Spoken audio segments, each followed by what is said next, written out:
Hello, my dear friends. How are you doing? Hope you are having an amazing day and not having to deal with drama. Ready for new stories I have for you today? Let's go to the first one. And don't forget to listen to the end of the story, guys, to hear my insights. Enjoy the stories. And don't forget to like and subscribe. And of course, don't forget to leave a comment. Herbert, 52, and I, 49, had been in a relationship for 9 years, and he proposed in 2022. It was my choice to not rush a wedding date due to my sister being sick for a long time for currently unknown reasons. She's always in and out of the hospital, getting tests done, and no doctor has figured out what's wrong yet. She's the most important person in my life, and I set a firm boundary that there would be no big wedding without her there. The past year has been extremely difficult for her health, and there's too much of a chance that she wouldn't be there. It was actually his idea to have a big wedding, not mine. I told him I would have been just fine going down to the courthouse. He always said that having a big wedding would be the final nail in the coffin to all his family members, who said he'd never achieve anything in life after dealing with addiction and mental health issues when he was younger. While I never thought he needed to prove anything to them, I respected that it was important to him, as he also said it would be the final chapter in that part of his life. Herbert owned a truck driving business. While he wasn't the one driving the trucks, he did travel every few months for weeks or months at a time. I travel for work too, as I'm in the same industry, and I'm also gone for weeks at a time, so it wasn't a big deal to me. We'd video call while we had dinner and watched a movie or show together. He never left the call suddenly.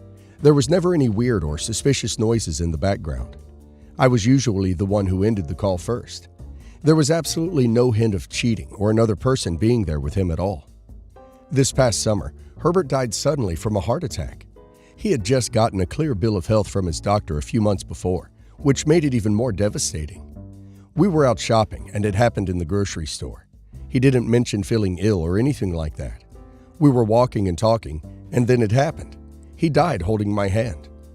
After his death, I tried to retrieve his death certificate so I could begin the process of setting up the funeral, seeing what would happen to our home as we weren't married yet, and the house was in his name, etc.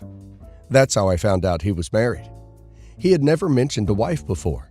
The most he talked about were a few ex-girlfriends, which is expected of anyone our age. Before me, he said his longest relationship was 5 years, but he spent most of his life single, casually dating, and focusing most of his time on his business. My dating history was pretty much the same before him. A few relationships that lasted a year or two, a lot of time single, casually dating before we met. It was devastating to find out that he was married, and even more so finding out that he had 3 kids. We had the kids conversation early on because I can't have children. He said that was okay because he never had the fatherly instinct in him. Finding out he was married caused a lot of issues, obviously. The wife assumed I knew about her and that I was a homewrecker. She refuses to believe I didn't know about her. I asked if she knew about me, and she said no. She had no idea that he was cheating. I tried to rationalize it. He lied to both of us. Neither of us knew about the cheating. We should be angry at him and not each other. I tried to keep the peace between us, but she decided to make a lot of posts on various social media sites about me ruining her family. I tried to defend myself at first, but after about 20 messages telling me how horrible of a person I am for ruining her family, I gave up. There was no point in even trying. She's made her mind up, and there's nothing I can say or do to make her believe me. I can't fault her for that either. I'd probably assume the same thing if I was her. We're both going through a mix of anger and grief. She's leaning more towards the anger side. I get it. It hurts, but I get it. I found out all of our video chats were done at their home. He'd tell her that he had a headache, which he was apparently famous for having, despite never having that issue while living with me, and wanted to go lay down. Or he had some big meeting and needed to hop on Zoom, or whatever excuse he told her. The kids knew to stay downstairs when he had a headache or was on a call, and his wife would care for them. That's when he'd call me. Sometimes the calls were for a few minutes, sometimes they were for a few hours. Never once was there any indication that someone else was with him.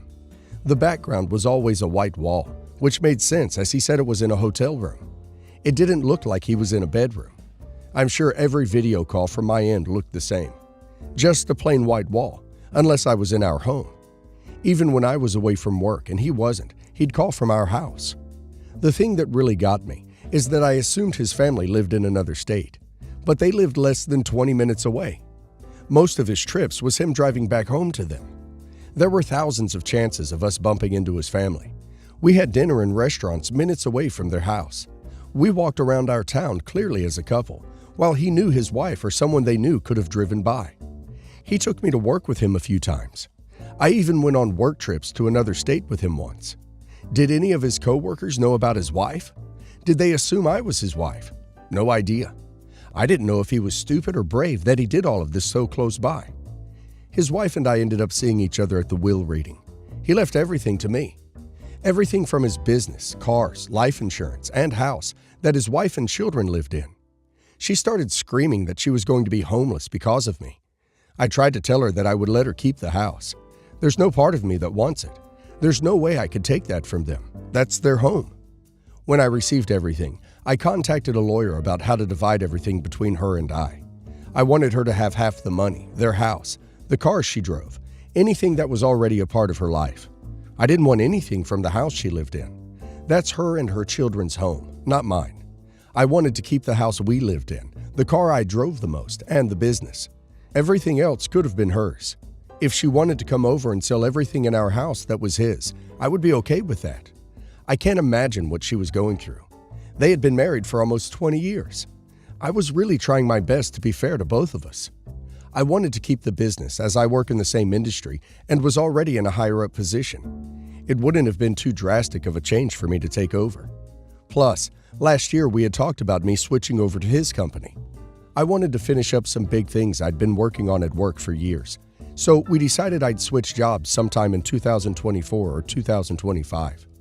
My job knew about my plans to leave and agreed to keep me there until the projects I was working on were completed, or at a time where my input wasn't needed anymore. I asked the lawyer to draft up paperwork to ensure she made money from the company every year. She could have some official job title that ensured she was paid without having to worry about working. Or, if that couldn't work, send her money directly from me every month, set up a trust, or something like that. It's not some multi-billion-dollar company, but it does fairly well. I wanted her to have enough to not struggle or worry about bills or groceries or anything else. I wanted to make sure her kids have a college fund too. If they go to private school, then I'd pay for that. I wanted to set up a trust for her kids, as they too received nothing in the will. Our lawyers talked, and she ended up saying she didn't want anything from me. She said I was trying to rub it in her face that I got everything while she got nothing. That was never my intention, but I'm not going to fight her on what she's convinced herself to believe. My intention was to try to somewhat ease the hurt and betrayal we're both feeling. What else could I have done that would have been fair to us both? I talked to friends about it, and most of them think I was in the wrong for offering her anything. They said it was rude of me to do that to her, no matter what my intentions are, as she's always going to view it as an act of charity from the other woman. I guess I can understand how she would think that, but how is it rude to even offer her anything? Wouldn't it have been ruder to kick her and her children out of their home and take everything they own? That's never something I'd ever do. I felt like I was trying to be rational with everything and do what was right for all of us. But they insist that offering her anything is worse than offering her nothing, which I can't comprehend. More info. The wife claims they had a perfectly happy life with no big marital issues. Everyone from her side of things who has contacted me through social has said the same thing. I don't know of any of their personal problems or much of anything about their personal life. The kids are most certainly his, as they look exactly like him. The will reading happened in the traditional way, because it was in his will that he wanted it to happen like that. My only guess is so that it would be a bigger slap in the face to his wife for whatever issues they had. They weren't legally separated or divorcing, but that doesn't mean there weren't discussions about it. I don't know what went on in their personal lives. Their house was only in his name, as was the house we lived in. His wife does have the right to 1/3 of everything according to our state's laws, but she hasn't fought for any of it yet. I will stand by my offer of her having half or more of everything. He didn't skip out on holidays with me. He was with me during nearly every holiday. The only times we weren't together were when I was working. I do question how his wife didn't know and didn't question anything. As an outsider looking in on her side of things, it does seem like she had far more to be suspicious of than I ever did. Well, looks like he was a huge a-hole for setting his will up like that, especially not leaving his kids anything. I think OP should put things in the kids' names if she won't accept anything. OP's offer was fair.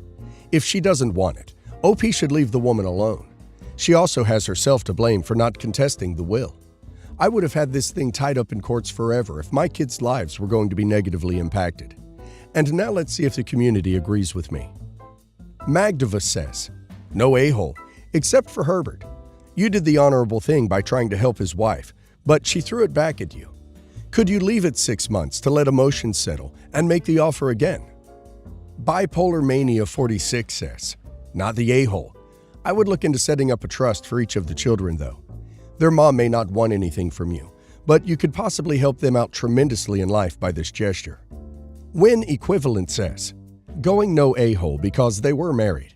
He lived a double life and apparently very good at it since neither of you found out until he died. Not sure if it was generous of you to give her half or preemptive to prevent her from challenging the will. I do not know your local inheritance laws, but in my country, cutting out a spouse and minor kids from the estate would definitely be challenged in court. My husband, 61 male, and I, 58 female, recently retired and are planning on relocating to Thailand in the near future. We are currently living in a lovely 4-bedroom, 2-bathroom, 2,700 square foot Queen Anne style home that I was raised in and holds great sentimental value to me. My youngest daughter, 28 female, got engaged a few weeks ago to her boyfriend, 29 male of 5 years. They are currently renting a modern apartment in the city, but they want to move into a house in a more suburban area before they have kids. My daughter will graduate from dental school later this year, while her fiance is a first-year law associate making a 6-figure salary. However, they have hundreds of thousands of dollars in student debt, and her fiance has a costly chronic disease, which has caused them trouble saving money. To alleviate their financial burden, we decided to gift our house to them as an early wedding present. However, this has caused issues with my oldest daughter, 30 female. In school, she constantly skipped class, refused to do her homework, got held back a grade, and eventually dropped out at 16. Soon after her 18th birthday, she moved in with her high school sweetheart, got married, and eventually had 2 children, 12 female, 9 male together. Their relationship ended when he had an affair with another woman. She moved back home for a year, during which her kids drew on the walls, damaged the furniture, and broke numerous household items. She moved out and had a 3rd child, 7 female, whose father then died of a D overdose. After that, she met her current husband, 44 male, had another kid, 4 male, with him, and is currently 3 months pregnant with twins. She's a stay-at-home wife who looks after the kids while her husband works at his plumbing business, and they are renting a 3-bedroom house that's a third the size of the house I will be giving my younger daughter. She was enraged to find out that her younger sister is getting their childhood home, saying it didn't make sense that a couple with no kids received a family home, arguing that she deserved it more. I told her that the state of her current house was filthy. The walls were covered in scribbles and holes. Nearly every surface was covered in random items, and they had 2 pit bulls who chewed on the furniture.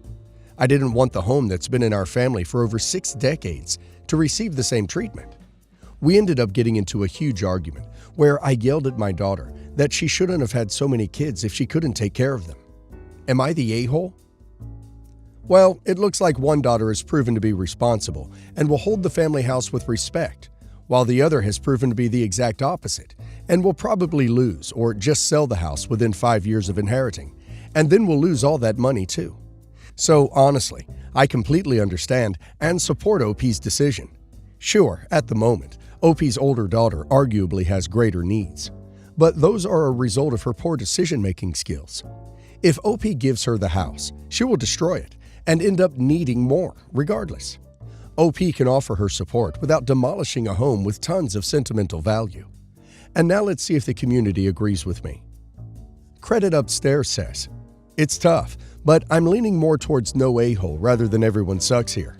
You have every right to do what you want with your property, and I understand why you'd want it to go to the responsible child who you know will take better care of it. Your older daughter is also fully justified to be angry about your decision. I definitely think a high school dropout shouldn't be having 6 kids and 2 dogs. However, your comment that she shouldn't have had so many kids that she can't afford will probably be the end of your relationship with your daughter. It's up to you to decide if it was worth it. If you're wealthy enough that you can just give the house away and retire abroad, You could probably afford to at least give her a little help as well, so it didn't seem like you were so blatantly favoring your other daughter. JSCT Mav says, so it's your home, and your choice what to do with it. No one is owed anything. But don't act surprised when one of your children is upset that she's only getting criticized while her sibling is getting a house. That's ridiculously disproportionate. I'm actually saying no a-hole. You're each entitled to behave as you see fit, but you're never going to have a good relationship with your oldest daughter again. Talk to me 0701 says, obviously you can do what you want with your property, but I don't see how you could possibly have thought your older daughter wouldn't be upset about it. People have the right to do what they want, but they don't have the right to dictate how other people are going to react to it. You have made what does seem like an unfair and unilateral decision. You seem to be punishing your older daughter, and obviously you can do that. But God, isn't she punished enough? 6 kids. She's living the consequences of her decisions. She doesn't need you dumping on top of it. Do what you want with your property, but don't expect it to be all sunshine and roses when the person who is quite honestly being treated unfairly gets upset at being treated unfairly.